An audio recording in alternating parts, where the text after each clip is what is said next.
They emerge from behind the grass like apparitions.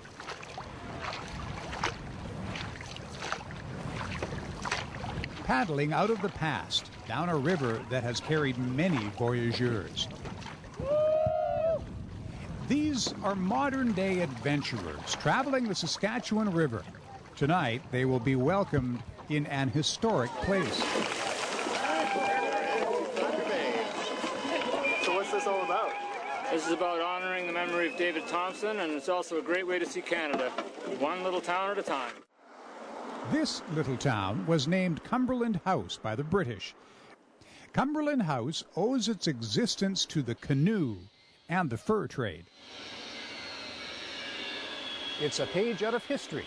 In 1774, Samuel Hearne left York Factory on behalf of the Hudson Bay Company, and he came here to set up Cumberland House, one of the company's biggest inland trading posts. The original building, constructed to store Hudson Bay gunpowder, still stands. The boilers of a paddle wheeler wrecked during the Riel Rebellion are preserved in a village park. What's been the hardest part so far? Paddling. Yeah, it's tiring. It's pretty tiring and all that, but at least we get there. At least you did it. Yeah. These young men are part of a team from Cumberland House. They will be on the adventure for more than 2 months and return home to a town that knows its past, but not its future. So thank you from the bottom of my heart for stopping in our community to mark yet another historic event that will be remembered by all of us here today.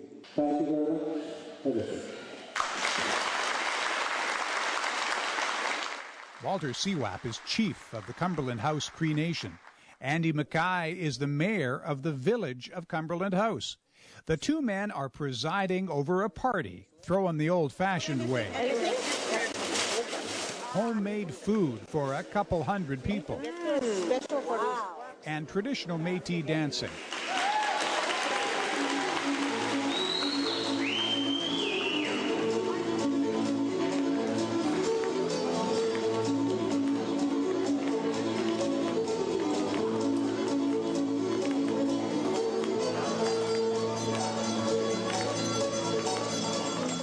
Life in Cumberland House has economic and social challenges, but there is a growing belief that hope lies in education and culture.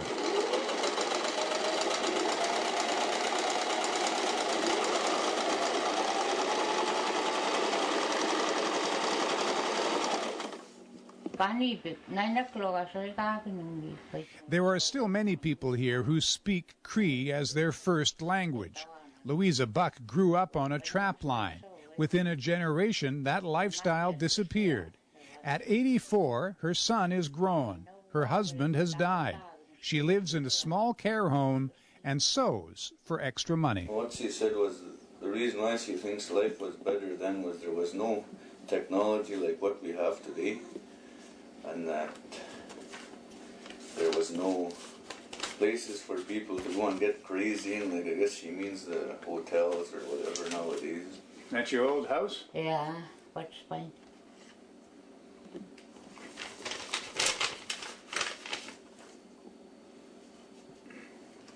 That's my mom and dad and my sister.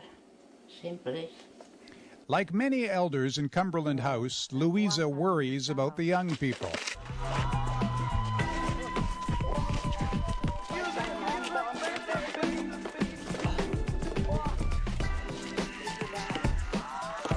It's awesome. Yeah. Good place to live. How come? There's all my folks around here. My cousin right there is my sister's boyfriend. Family, yeah? Yeah. Plus the endless opportunities of jobs. Yeah. So that's a good question, though. What are you going to do for jobs? Build houses or whatever they assign me to do. Yeah. Hopefully if I get a good education, What's that? Hopefully if I get a good education. What grade you in? You still in school? Yeah, grade 9. Excellent. You gonna manage to take it another 3 years? Nah. That means yes. You should know Cree. I don't know Cree, I'm sorry. You speak Cree? No, just a little bit. Some words. My English is good though. I missed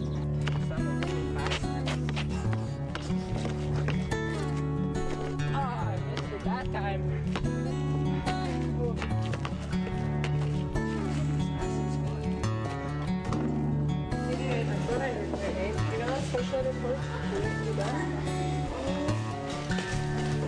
Can you get those permission slips ready for students that are ages 11 and up? Celia Deschambault is paid to worry about kids. She is principal at the school on the reserve. Deschambault has 6 children of her own already, and she's carrying her 7th.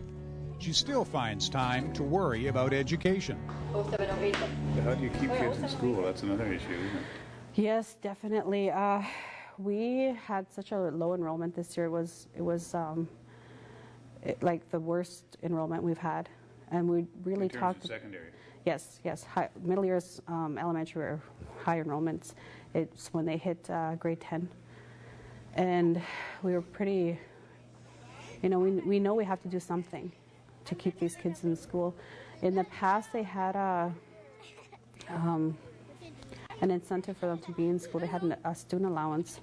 We're going to be bringing that back. It did help keep at least our middle years kids in school because they look forward to something at the end of the month. And then another thing that we're doing is for the 10 to 12, we've tried it and it worked. So we're going to do it again this next school year. Is an incentive towards a scholarship program. And what we did not this school year, it was last school year. We kind of piloted, tested it, and looked at it about this. We didn't have the money this year, but we will have the money this fall. And what happens is that based on their marks, they get so much money. And then at the end of the semester, they get a scholarship for that money, that total classes. And the students really like that. It's incentive. Incentive for them to be here and to do well. The better they do, the more money they get. I don't know if that's, but it's worked. It worked. We had a lot of more students in school and trying to earn that credit. Little do they realize they're earning more than just money. They're earning, their grade 12 diploma on top of that. It's hoped those grade 12 graduates go on to post-secondary school, then come home to work. Adelaide McKenzie did just that, taking a job at the health center. She says Cumberland House is a good place to live.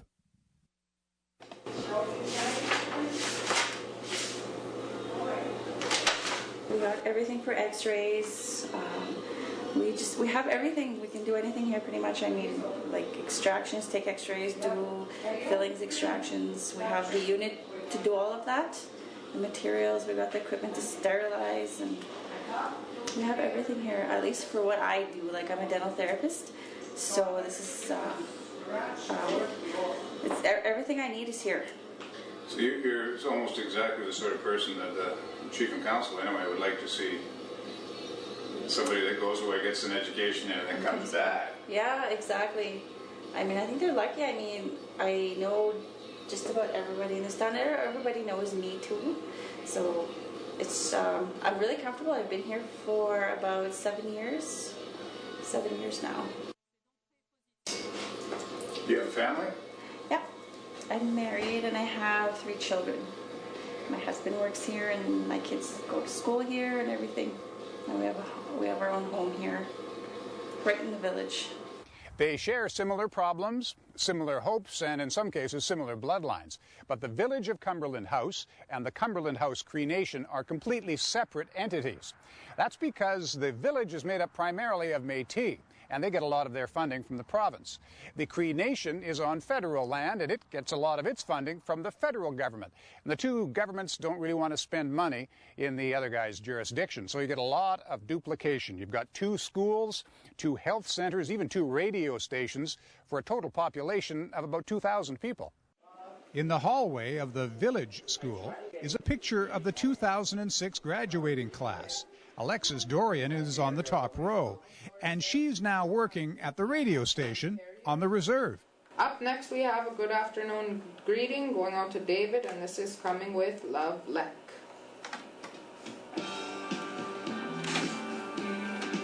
See you soon. So is this important to the community?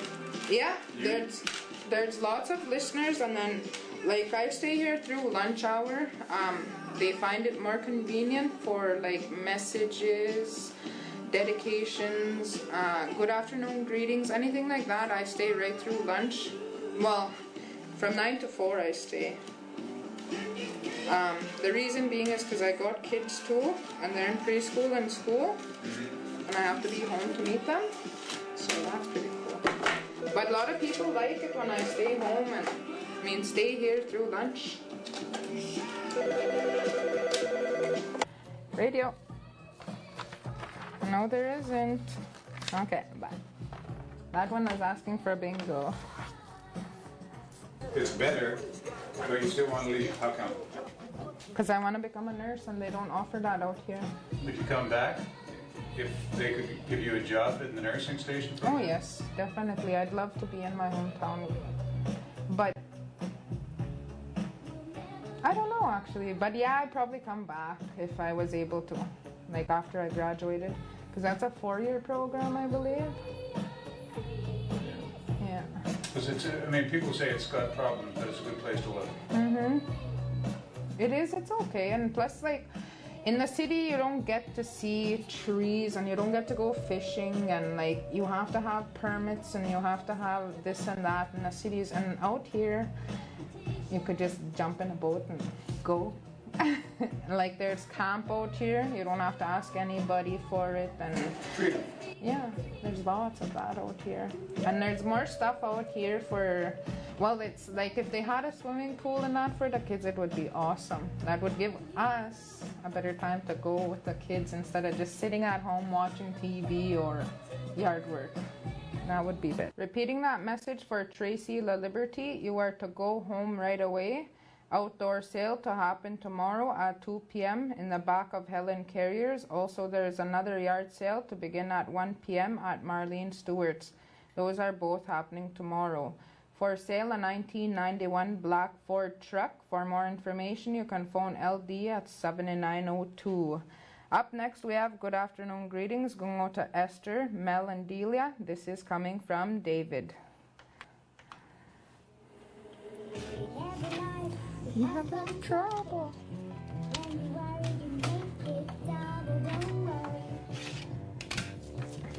Be happy.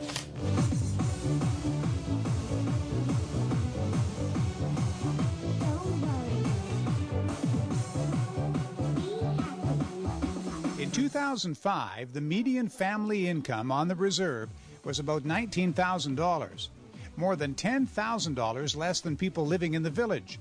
Unemployment is high, but living conditions here have seen significant improvement, and the band council is hoping for more. Hopefully in the future, we're looking ahead, always looking ahead in the future, and there's these surveys being done here around this local area, and there's talk about possible mine openings in the future, and yes, I think there'll be jobs here sooner or later. It's just keeping people interested and educated until then, I guess. Yes, exactly. And also another thing is where we're very short of, these professional, I guess what you call, like nursing, doctors and all that. These are the things that we try to influence on our students to keep on with their schooling, and, once they're done with their grade 12, go out there and continue your education in the field of nursing or doctor or whatever, or dentistry. I'd like this band to be self-sufficient and get away from the INAC handouts. Yeah. And that's basically the map that we set for ourselves to go forward with. And our store is a good example, and we've managed to train 15 individuals with management skills, and hopefully these are the people that we'll be using for our job ventures in the future, because they are important, and we need these people. past years we've had summer employment within our band, and we've given them odd jobs, cut grass here and there, paint fences and whatnot. When we were talking a couple of weeks ago, we want to place these individuals in a professional setting, like conservation officers, working with biologists, working with accountants and whatnot. And that's the capacity that we're trying to bring back to our community. We need these people, expertise, people with diplomas. And we've felt our fair share of the economic times here in Saskatchewan. There's people that have moved on because we don't have the funding and the resources to match the pay rates that they're getting in these mines. And it's what do you call it? A reserve army of labor. We've got it. Just as long as we have the funds to train these people, we can.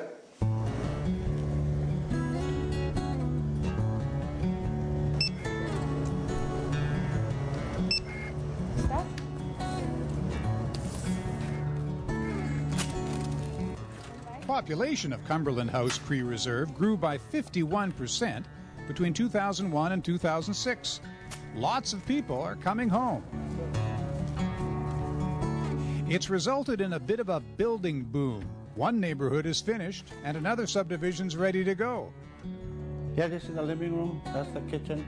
1, 2, 3 bedroom, laundry room, and the bathroom. The houses aren't fancy, but they're functional. It's small and comfortable. Well, it's 1,140 square feet, so. So why do you build these? Why? Good. Well, because of our, like with every Aboriginal population, every community, we have growing families. We have more and more people, having children, and especially a growing population like ours. Statistics Canada said that we grew 50% since the last census. So our goal was to accommodate these population with houses. So that's one of the reasons that we have to expand and grow. Our reserve is to have more units, more houses. So it's through the hard work and determination of my late brother Elmer that we were able to build these houses in the last 5-6 years. We built 113. So I don't see too many bands in Saskatchewan having that statement. So you're proud of that, aren't you? Oh yes, yeah. You can, a lot of people haven't been in the community for a couple of years, and they say, "Oh, I didn't know you guys built this many." So quite proud of that. Whose parents talks English to them most of the time at home? Raise your hand. Whose parents talks to them Cree at home? Yeah, these three I would think. My mom talks. Sometimes my mom talks all the time. Michael, do your parents speak Cree? Do they speak Cree to you? Only when they talk to each other. Do you understand Cree? No, he was raised out of Cumberland, so he just moved back. But most of the kids nowadays don't speak it. They're not fluent in it. If they do speak it, it's my one student here. He's not here today. If I can speak a full sentence or anything to him and he understands me, but he won't speak it back. And that's how I was when I was raised. Like, I heard all the Cree right around me, but I didn't speak it till I was in my later teens. So hopefully he'll speak it as he gets older. Mm-hmm. But he won't speak it now, but he understands like fluently. Like if I ask him anything, like he understands what I say to him. Sadly though, the language has been we're losing the language. Like throughout Canada, Cree is one of the languages that are on the endangered list. And over the course of years, the stats verify that we're in imminent danger because the numbers of students or children who aren't able to speak it and the generational loss of language. In order for us to try and keep it alive, like, we've got to put our full effort into it. And in many ways, it's easy to lose hope. This year, what we've done is we've gathered a lot of strength from the elders, and they've given us hope to carry it forth. And in April of this year, there were 29 elders that came into our school. And I sat like you're sitting with me now, and the stories and the dialogue was all in Cree. And they told us stories of their lived experiences. And from that now, what we hope to do is to take that knowledge and then harness it into teachable format so that we can carry on their teachings to the children. Paddling is now taught as physical education in both the community's schools. Exercise with a cultural context.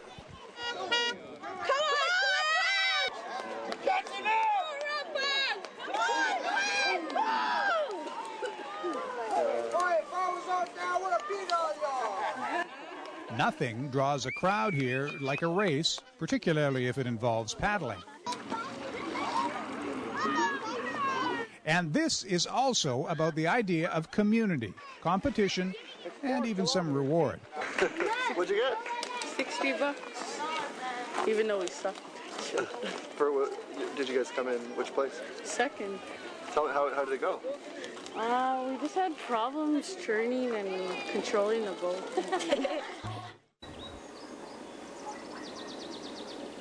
Back near the river, the gardeners are planting vegetables.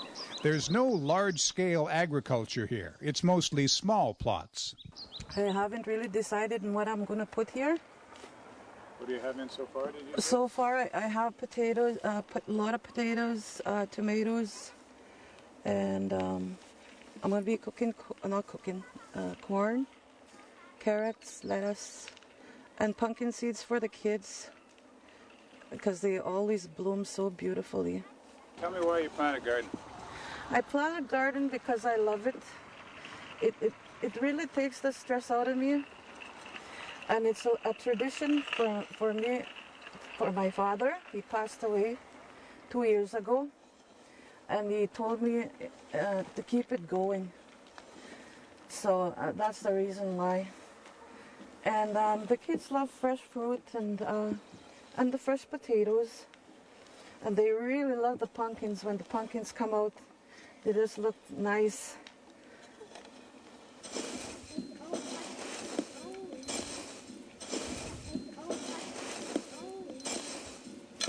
And here's my stick. Would you like to see that? Nerd. He's 5. He's a good kid. Christian kid. What do you see for him living here? I want him to do something out of Cumberland House, really. Yeah, get some education and some kind of anything that he can live on. Maybe come back? When he's a little older, I guess about my age. Yeah, so he can rest, get ready. Come on, kids. Bye.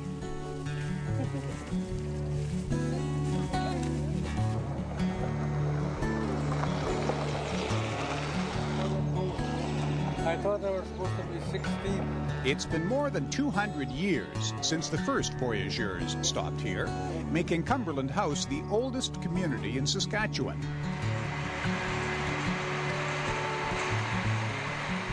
It's survived because of a cultural connection to the land. A connection strained by changing economics and pop culture. But in the warm glow of summer, many residents believe the land still holds the key to their success, and Cumberland House will be thriving when voyageurs return 200 years from now. As far as being optimistic as to the future of Cumberland House, I see a great deal of things coming around here. My late father was a peer carrier, and he looked at this place and he said it was underdeveloped. And what we really needed was a development not only of one kind. He says you got to have diversity in this area to make things go. And if anything does come around, we'll look at it with great joy and anticipation that there will be employment for our community. That's one of the biggest factors right now, isn't it? Yeah, it's one of the biggest factors, but certainly with the way things that can be worked out, I think our people are looking at a brighter future. Not only are our young people are getting a good education, but definitely a lot of them are going past grade 6 now, and that's really encouraging. A lot of them are moving on to grade 12 and moving on ahead even to the higher secondary education. So we have a lot of things that we know that are around here, even in our territory, our trapping areas. We know that there's oil here, there's natural gas, and we have gold, we have silver, we have zinc, we have all kinds of different metals around here. And things are going to be looking a little bit better in the future when the development starts to come around. So in the future, the land will provide the bounty like it did in the past, in a way. In a way, but we are sitting in an area which is environmentally sensitive, because this area is the Cumberland Delta. And when you look at the Cumberland Delta, it's the 8th wonder of the world. So there's no other place like this. You know, it's God's country.